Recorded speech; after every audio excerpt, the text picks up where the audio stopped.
Pendant carving kit is one of the more daunting kits to approach.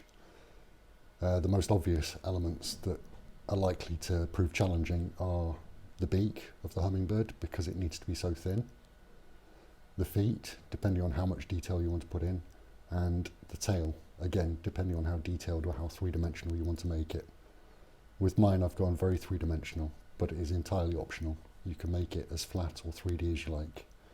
With the beak, when you get your kit, you'll find that the beak is orientated in line with the grain. The reason that I've done that is to ensure that it's got the most strength possible to make it less likely that the beak will snap while it's being carved or while it's being worn. The same goes for the wings, and with the position of the hummingbird's body, the tail feathers are also less likely to split, snap or break off as you're carving them. Typically, I'd say that the hummingbird is a more advanced carving kit to work with, so probably not suitable for beginners or those that are just starting out with carving. It would suit people with a bit more experience or those with lots of experience who just want to try something a bit different. Now, before you get started, I would suggest taking a quick photo of the kit as it comes with all of the details marked out on it that you can use as a reference later when you're putting the details back in, because you will, during the carving process, shave off all of the markings, and it'll be difficult to know where to put them back if you don't have a reference. So once you've done that, it's time to get on with the cutting out. In the first instance, we're going to focus just on the two-dimensional shape. So just cutting up to the line and removing all of the wood that sits outside of the hummingbird itself. Now, places to start with this, it'll depend very much on whether you're left-handed or right-handed, and also your confidence levels. But by and large, I would suggest working down the sides here and here before you start working into that area. If you start down here, then you can just do nice, gentle sweeping cuts down the side, slowly shaping it in until you meet the lines of the wings, the head, and then the beak. Once you've got down to that point, don't worry about going into that gap too much at this moment. Start shaving down on this side. Again, bring it all the way into the lines, the outer lines of the hummingbird, and again meeting up with the beak. To come into these sharper corners, these sharper points, make cuts in from one side and then a cut in from the other side to remove the material that's between the head and the wings. And very carefully do the same under the beak in order to get that shape in on the head. Again, do the same with the feet and by the tail feathers. Then come around the back and work your way in slowly. Be careful though, because you are going to be carving into end grain, which is where the fibres have been cut. Where the fibres have been cut, they'll resist the knife going straight down. So you need to go at an angle. Take your time, don't try and remove too much material at any one go. Now ideally, once you've got into the lines all the way around, you want the edges to be straight. So the side walls to be straight down and not curved. If they're curved, then when you shave away the lines, you'll find that actually the lines that you've worked into are blurred. It'll be broader or wider than the actual line itself. The line acts as an illusion. So make sure you've got as straight a side as possible all the way around the outside.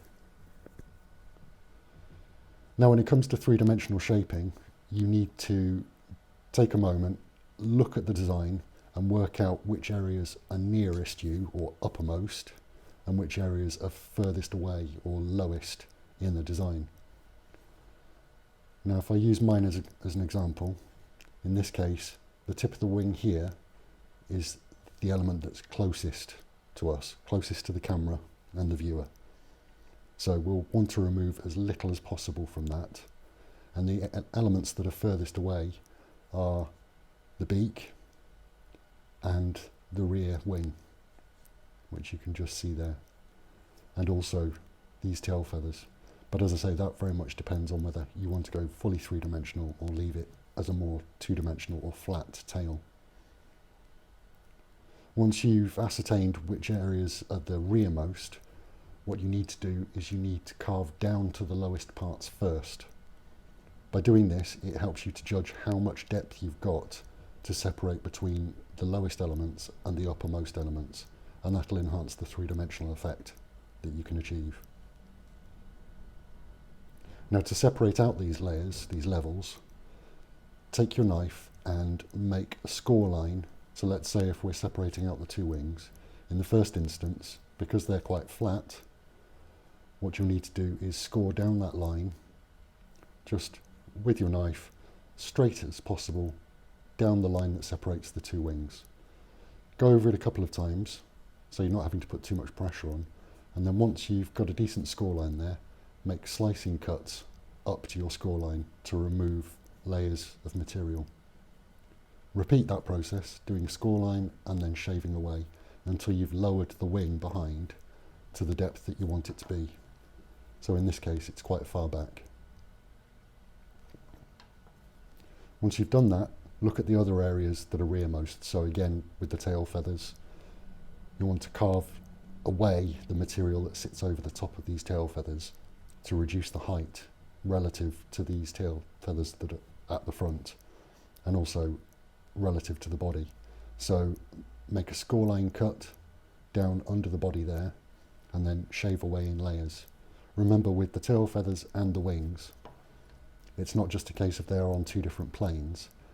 They actually move apart from each other the further out from the body that you go, and the same goes for the tail feathers.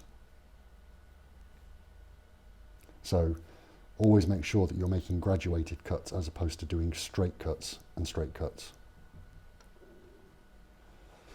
Moving forward from that, you'll see that the body of the hummingbird isn't just flat, it's curved. So it curves into the chest and then down from the chest all the way down to the base of the body, and from the chest up to the head. Now, if you can find some reference photos of hummingbirds, try and get reference photos of different angles of hummingbird to give you as good an idea as possible as to how the body is shaped in 3 dimensions.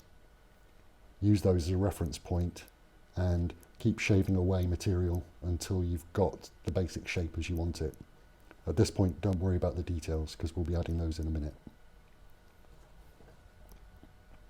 Once you've got the rough shape as you want it, you can smooth it off if desired using the sandpaper that's included in the kit. Start with the most coarse grit, which is a 120, and then move to a 180 and then the 240 in order to achieve a fine finish. Then just dust it off with a brush or a tack cloth in order to remove any remaining bits of dust or any bits of sandpaper that have been left within the wood grain, as they could blunt your knife. Now on to adding some details. So using that photo that you took right at the beginning, you'll need to redraw the detail lines, as many of them as you want. Obviously it's entirely optional and entirely up to you how many details you add. So in this case, I've added the eye around the beak. I've put point and a centre line down the beak to show its opening. I've added all of the wing feathers and the smaller feathers, including on the rear wing and all the way around the tail, and then in with the feet. As I say, it's entirely optional as to how far you want to take it. If you're an advanced or experienced carver, take it this far, take it further. If you're just beginning or you've not got that much carving experience, do as much as you feel comfortable with. But always feel free to push yourself a little bit, and if something goes wrong, you can always shave it away and try again. Once you've drawn the details back on, using the same technique as before, so just using the tip of the knife, score lines along each detail line you want to make, and then shave wood away from underneath or above, depending on how you want to, depending on the effect that you want to achieve. So in this case, because a pendant is most likely to be worn upright, I've shaved away material underneath. But also in the wings, if you look at some reference photos, you'll find that the underside of the wings are layered differently to the upper side of the wings. It's up to you whether you want to pay any attention to that sort of stuff. But repeat that process with all of the details that you want to make.